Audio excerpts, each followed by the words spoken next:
ओम श्री गुरु सत्ताई नमः। सभी को प्रणाम। पिछले वीडियो में हमने सुना गायत्री महामंत्र के 3 चरण मिलकर त्रिवेणी संगम बनाते हैं। इसे त्रिपदा गायत्री कहते हैं। त्रिपदा गायत्री की आध्यात्मिक त्रिवेणी में स्नान करने से मनुष्य का आध्यात्मिक कायाकल्प हो जाता है। ये समस्त संसार गायत्री रूप है। तीनों लोक इसी की परिधि में हैं। त्रिपदा गायत्री की तत्व दृष्टि यही है कि सर्वत्र उसी दिव्य शक्ति को व्याप्त देखा जाए और संपूर्ण जड़ चेतन सृष्टि के साथ सद्व्यवहार किया जाए। इसे अपनाकर मनुष्य हर घड़ी कण कण में प्रभु दर्शन का आनंद लेता रह सकता है। आइए इसी क्रम को आगे बढ़ाते हैं। दूसरे दिन हमने गुरुदेव से उस विषय में आगे चर्चा प्रारंभ करने का आग्रह किया। पूज्यवर ने पहले अपनी धीर गंभीर वाणी में गायत्री मंत्र का उच्चारण किया और फिर बोले, बड़ा विलक्षण मंत्र है ये। समूचे वेद वांग्मय में इसकी टक्कर का कोई दूसरा मंत्र नहीं है। जितना गूढ़ उतना ही सरल, इतना सारगर्भित कि कोई था ही नहीं। पहले गायत्री का शब्दार्थ देखो। ये 2 शब्दों के मेल से बना है। ये शब्द हैं, पहला गय अर्थात प्राण और दूसरा शब्द है त्राण अर्थात रक्षा करना। इसका अर्थ ये हुआ, जो प्राणों की रक्षा करती है वो गायत्री है। कितना सरल अर्थ है। प्राण से ही तो जीवन है। यदि प्राण नहीं तो फिर क्या बचा? प्राणहीन तो शव हो जाता है। अतः जो प्राणों की रक्षा करे वो तो सबसे अधिक महत्वपूर्ण होएगा ही। पर ये सब कैसे होगा? प्राण कहते हैं चैतन्यता को, सजीवता को। हमारे भीतर जो गति, क्रिया, विवेक, विचार शक्ति एवं जीवन धारण करने वाला तत्व है वही प्राण है। इसी प्राण से हम जीवित हैं। मनुष्य में जो शक्ति है वो हाड़ मांस रक्त की नहीं, प्राण की शक्ति है। जब प्राण निकल गया तो जीवन का अंत हो जाता है। हाड़ मांस रक्त तो वैसे ही रहते हैं, पर प्राण रहित देह का कुछ भी प्रयोजन नहीं। प्राणवान और निष्प्राण के बीच भी एक स्थिति है जिसे न्यून प्राण या प्राण की कमी कहते हैं।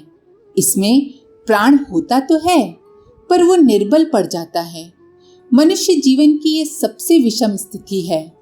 बाहर से शरीर ठीक दिखाई देता है पर भीतर ही भीतर खोखला हो जाता है। हमने जिज्ञासा प्रकट की, गुरुजी जैसे तपेदिक या अन्य गंभीर बीमारियों में हो जाता है? गुरुदेव बोले, अरे नहीं बेटे, इसका शारीरिक बीमारी से कोई लेना देना नहीं है। ये तो मन की निर्बलता है। आलस्य, प्रमाद, निराशा, चिंता, निस्तेज, प्रभावहीन चेहरा, कुछ करने में मन न लगना और परिस्थितियों से जूझने का साहस न होना, ऐसे व्यक्ति न्यून प्राण होते हैं। उनमें प्राण तो है पर उसकी शक्ति बहुत कम है। समय के साथ शारीरिक स्वास्थ्य पर भी प्रभाव पड़ने लगता है। तो गायत्री इस प्राण शक्ति की, प्राण बल की, प्राण वायु की रक्षा करती है, अर्थात उसे पुष्ट करती है, उसे बढ़ाती है। इससे नस नस में उत्साह की तरंगें प्रवाहित होती हैं। हृदय में दृढ़ता, साहस, धैर्य, आशा एवं स्फूर्ति की भावनाएं उठती हैं। प्राण बल के आधार पर मनुष्य ऐसे ऐसे कार्य कर दिखाता है कि लोग दांतों तले उंगलियां दबा लें। प्राण शक्ति के साथ साथ ऋतंभरा बुद्धि की अद्भुत शक्ति का भी विकास होता है। इसके दिव्य प्रकाश में तत्व और अतत्व का, सत्य और असत्य का, श्रेय और अश्रेय का निर्णय करना सुलभ हो जाता है।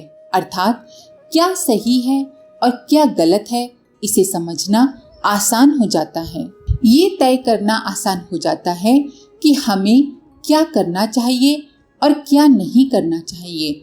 हमारा कर्तव्य क्या है। गायत्री उस बुद्धि का नाम है जो सतोगुणी दैवी तत्वों से भरपूर होती है। सात्विक विचार और कार्यों को अपनाने से मनुष्य की प्रत्येक शक्ति की रक्षा और वृद्धि होती है। उसकी प्रत्येक क्रिया उसे अधिक पुष्ट, सशक्त एवं सुदृढ़ बनाती है और वो दिनों दिन अधिक शक्ति संपन्न बनता है।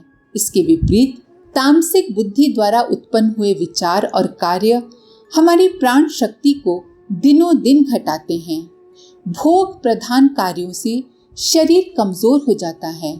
स्वार्थ प्रधान विचारों से मन पाप के दलदल में फंसता चला जाता है। इस प्रकार जीवन की पेंदी में असंख्य छेद हो जाते हैं और सारी शक्ति, आत्मिक बल, शारीरिक बल, मानसिक बल उनसे निकलकर नष्ट हो जाता है। ऐसे व्यक्ति अपनी बुद्धि को दौड़ाकर चाहे जितना धन कमा लें, पर तृष्णा, स्वार्थपरता, भय, अहंकार, लोभ आदि के कारण उनका चित्त सदा दुखी रहता है और मानसिक शक्तियां, आत्मबल नष्ट होता रहता है। सतोगुणी ऋतंभरा विवेक बुद्धि हमारे शारीरिक आहार विहार को भी सात्विक रखती है। संयम, ब्रह्मचर्य, श्रमशीलता, सादगीमय प्राकृतिक दिनचर्या होने से बल वीर्य बढ़ता है, शरीर सक्रिय रहता है और मनुष्य दीर्घजीवी होता है। मन में अपरिग्रह, परमार्थ, सेवा, त्याग, सहिष्णुता, दया, सहानुभूति, मैत्री, करुणा, नम्रता, श्रद्धा, आस्तिकता आदि की भावनाएं जागृत होती हैं। मन सदैव प्रफुल्ल और चैतन्य रहता है। शरीर और मन दोनों की सात्विक उन्नति होने से प्राण शक्ति सुरक्षित रहती है और बढ़ती भी है। इस प्रकार गायत्री सद्बुद्धि देकर हमारी प्राण रक्षा करती हैं। जितने भी योगी मुनि हुए हैं, सभी ने गायत्री की मुक्त कंठ से प्रशंसा की है। विश्वामित्र, याज्ञवल्क्य, वशिष्ठ, भारद्वाज सभी ने गायत्री की महिमा का बखान करते हुए कहा है कि इससे बढ़कर और कुछ भी नहीं है। महर्षि चरक ने तो आयुर्वेद शास्त्र में यहाँ तक कहा है कि जो भी स्त्री पुरुष 1 वर्ष तक आंवले का रस पीकर प्रतिदिन प्रातः काल गायत्री का जप करेंगे, उनकी आयु निसंदेह 116 वर्ष की होती है।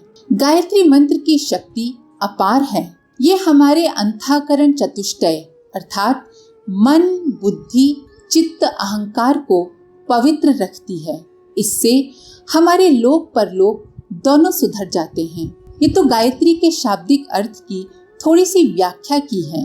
इसकी तीनों व्याहतियों भू, भुवा, स्व में तथा तीनों चरणों तत्सवितुर्वरेण्यम, भर्गो देवस्य धीमहि और धियो यो न प्रचोदयात्, इन तीनों चरणों में उनके 9 शब्दों और 24 अक्षरों में गूढ़ भाव समाहित हैं। इस महामंत्र के अक्षरों में बीज रूप में मानवीय संस्कृति एवं आदर्शवादिता के सारे सिद्धांत सन्निहित हैं और ओंकार तो संसार के सारे ज्ञान को अपने भीतर समेटे हैं। इन सब की व्याख्या करने से पहले महाभारत की एक बात सुनो। महाभारत के अनुशासन पर्व की ये कथा है।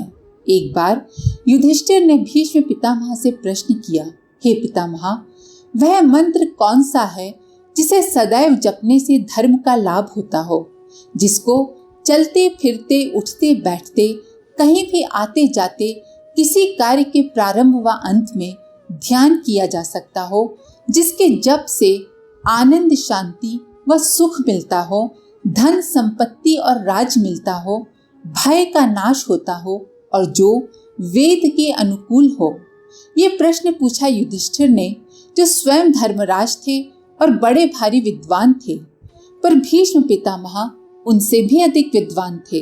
भीष्म पितामह ने प्रश्न सुनकर कहा, युधिष्ठिर, जो भी गायत्री का जप करते हैं उन्हें हाथी, घोड़े, रथ, विमान सब मिलता है। उन्हें देश और विदेश में यश प्राप्त होता है। राजा, राक्षस, शत्रु, सर्प, विष कोई भी उन्हें हानि नहीं पहुंचा सकता। उन्हें गायत्री जप से शांति मिलती है। जहाँ गायत्री का जप होता है वहाँ अग्नि कोई क्षति नहीं पहुंचा सकती। सर्प वहाँ से भाग जाते हैं। वहाँ अकाल मृत्यु नहीं होती। गौओं की संतान में वृद्धि होती है।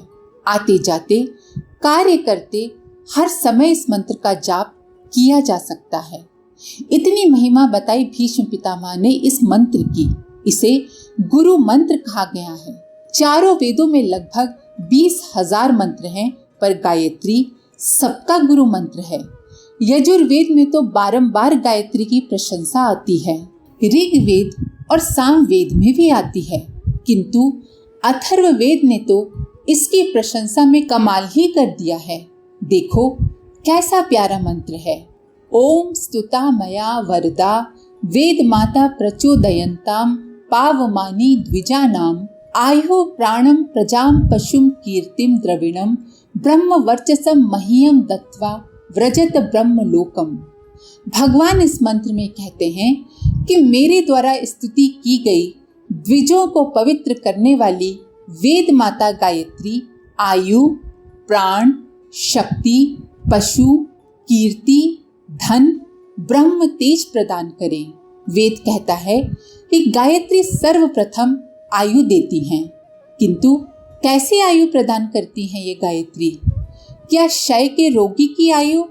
नहीं, ऐसी आयु जिसमें प्राण हो। मनुष्य की अकाल मृत्यु नहीं होगी, और जब तक उसकी मृत्यु नहीं होती उसमें आत्मबल रहेगा, उसमें मानसिक बल रहेगा, उसमें तेज रहेगा। इतना ही नहीं, वेद कहता है कि गायत्री संतान देती हैं।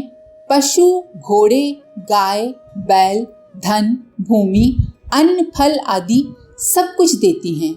ये सारी संपत्ति मिल जाए तो क्या मनुष्य की इच्छा पूरी हो जाती है? नहीं, उसे कीर्ति की इच्छा होती है। तो गायत्री कीर्ति भी देती हैं, यश भी देती हैं, ब्रह्म वर्चस भी देती हैं, ओजस, तेजस, वर्चस सब कुछ देती हैं। पर गायत्री माता ये सब कैसे देती हैं? क्या केवल जाप करने से, माला फेरने से? नहीं, चाहे जितनी माला फेरो पर कुछ भी नहीं मिलने वाला।